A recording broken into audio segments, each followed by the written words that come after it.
ನಮಸ್ಕಾರ ಆತ್ಮೀಯರೇ, media house ಕನ್ನಡಗೆ ಸ್ವಾಗತ.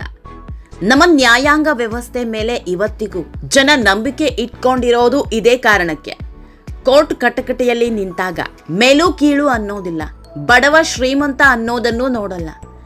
ಮಾಡಿದ ಪಾಪಕ್ಕೆ ತಕ್ಕ ಪ್ರತಿಫಲ ಅನುಭವಿಸಲೇಬೇಕು. ಅದು ಆಳಾದ್ರೂ ಸರಿ, ಅರಸನಾದ್ರೂ ಸರಿ.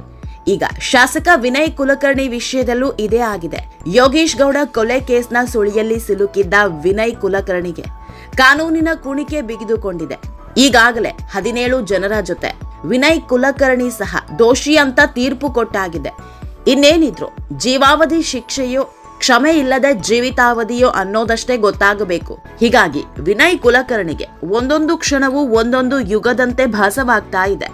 ಜಡ್ಜ್ ಮುಂದೆ ಬಂದು ನಿಂತ ವಿನಯ್ ಕುಲಕರ್ಣಿ ಬಿಕ್ಕಿ ಬಿಕ್ಕಿ ಅತ್ತಿದ್ದಾರೆ. ನಿನ್ನೆ ವಿನಯ್ ಕುಲಕರ್ಣಿ ದೋಷಿ ಅನ್ನೋ ತೀರ್ಪು ಹೊರಬಿದ್ದಿತ್ತು. ಅಪರಾಧಿಗಳಿಗೆ ಶಿಕ್ಷೆಯ ಪ್ರಮಾಣ ಪ್ರಕಟವನ್ನ ಮುಂದೂಡಲಾಗಿತ್ತು. ಹೀಗಾಗಿ ಅಪರಾಧಿಗಳ ಕೋರ್ಟ್ಗೆ ಕರ್ಕೊಂಡು ಬರಲಾಯಿತು.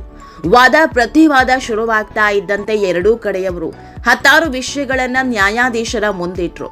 ಸಿಬಿಐ ಪರ ವಾದ ಮಂಡಿಸಿದ additional solicitor general SV Raju ಅತ್ಯಂತ ಭೀಕರವಾಗಿ ಯೋಗೇಶ್ ಗೌಡನ ಕೊಲೆ ಮಾಡಿದ್ದಾರೆ, ಸಾಕ್ಷ್ಯಗಳನ್ನ ತಿರುಚಿದ್ದಾರೆ, ಸಾಕ್ಷಿಗಳಿಗೆ ಬೆದರಿಕೆ ಹಾಕಿದ್ದಾರೆ, ಹಣದ ಆಮಿಷ ಒಡ್ಡಿದ್ದಲ್ಲದೆ ಶಾಸಕ ಸಚಿವ ಸ್ಥಾನ ದುರ್ಬಳಕೆ ಮಾಡಿಕೊಂಡಿದ್ದಾರೆ, ಶಾಸಕರಾಗಿ ಕಾನೂನು ಕೈಗೆತ್ತಿಕೊಂಡು ಕೊಲೆ ಮಾಡಿಸಿದ್ದಾರೆ. ನ್ಯಾಯಾಂಗ ವ್ಯವಸ್ಥೆ ಮೇಲೆ ಇವರಿಗೆ ಸ್ವಲ್ಪವೂ ಭಯ ಇಲ್ಲ. ಪೊಲೀಸರನ್ನ ದುರ್ಬಳಕೆ ಮಾಡಿಕೊಂಡಿದ್ದಾರೆ. ಅಪರಾಧಿಗಳಿಗೆ ಕಠಿಣ ಶಿಕ್ಷೆ ಆಗಲೇಬೇಕು. ಕಾನೂನಿನಲ್ಲಿ ಯಾವ ಗರಿಷ್ಠ ಶಿಕ್ಷೆ ಇದೆಯೋ ಅದನ್ನ ನೀಡಬೇಕು ಅಂತ ವಾದ ಮಂಡಿಸಿದ್ರು. ನಂತರ ವಾದ ಪ್ರತಿವಾದ ಮಂಡಿಸಿದ ವಿನಯ್ ಪರ ವಕೀಲ ಶ್ಯಾಮ್ ಸುಂದರ್, ಯಾರನ್ನ ಸಾಯೋವರೆಗೆ ಜೈಲಲ್ಲಿ ನೋಡೋದಿಕ್ಕಾಗಲ್ಲ. ಆರೋಪಿ ವಿನಯ್ ಈಗಾಗಲೇ ತುಂಬಾ ನೊಂದಿದ್ದಾರೆ.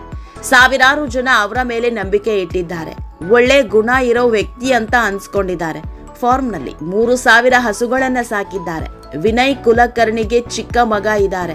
ಜೀವಾವಧಿ ಶಿಕ್ಷೆ ಕೊಟ್ರೆ ಎಂಥವರು ಬದಲಾಗ್ತಾರೆ. ಹೀಗಾಗಿ ಸುಧಾರಣೆಗೆ ಅವಕಾಶ ಇರೋ ಶಿಕ್ಷೆ ನೀಡಿ ಅಂತ ಮನವಿ ಮಾಡಿದ್ರು. ವಕೀಲರ ವಾದ ಪ್ರತಿವಾದ ಮುಗಿತಾ ಇದ್ದಂತೆ ವಿನಯ್ ಕುಲಕರ್ಣಿ ಜಡ್ಜ್ ಮುಂದೆ ಕಣ್ಣೀರಿಟ್ಟಿದ್ದಾರೆ. ಇದು ರಾಜಕೀಯ ಪ್ರೇರಿತ, ಸಹಿಸಲು ಆಗದವರ ಪಿತೂರಿ. ಧಾರವಾಡದ ಜನರನ್ನೇ ಕೇಳಿ, ಯಾರಿಗೂ ತೊಂದರೆ ಮಾಡಿಲ್ಲ. ನಾನೊಬ್ಬ ಕೃಷಿಕ, 3000 ಹಸುಗಳು ಇದಾವೆ. ಹಸುಗಳ ಪೋಷಣೆ ಮಾಡಬೇಕು. ನಾನ್ ತಪ್ಪು ಮಾಡಿಲ್ಲ ಸರ್ ಅಂತ ಕಣ್ಣೀರಿಟ್ಟಿದ್ದಾರೆ. ಇನ್ನು ಮನೆ ಮಗನನ್ನ ಕಳ್ಕೊಂಡಿರೋ ಯೋಗೇಶ್ ಗೌಡ ಕುಟುಂಬಸ್ಥರು ಜೀವಾವಧಿ ಶಿಕ್ಷೆಯೇ ಆಗಬೇಕು ಅಂತಿದ್ದಾರೆ.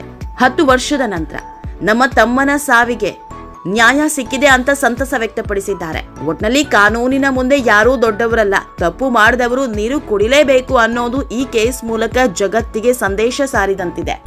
ಆತ್ಮೀಯರೇ, ಈ ವಿಡಿಯೋ ನಿಮಗೆ ಇಷ್ಟವಾದಲ್ಲಿ ಲೈಕ್ ಮಾಡಿ, ಶೇರ್ ಮಾಡಿ, ಕಾಮೆಂಟ್ ಮಾಡಿ. ಇನ್ನೂ ನಮ್ಮ ಚಾನೆಲ್ನ ಸಬ್ಸ್ಕ್ರೈಬ್ ಮಾಡಿಲ್ಲ ಅಂದರೆ ಮಿಸ್ ಮಾಡಬೇಡಿ. ಈಗಲೇ ಸಬ್ಸ್ಕ್ರೈಬ್ ಮಾಡಿ.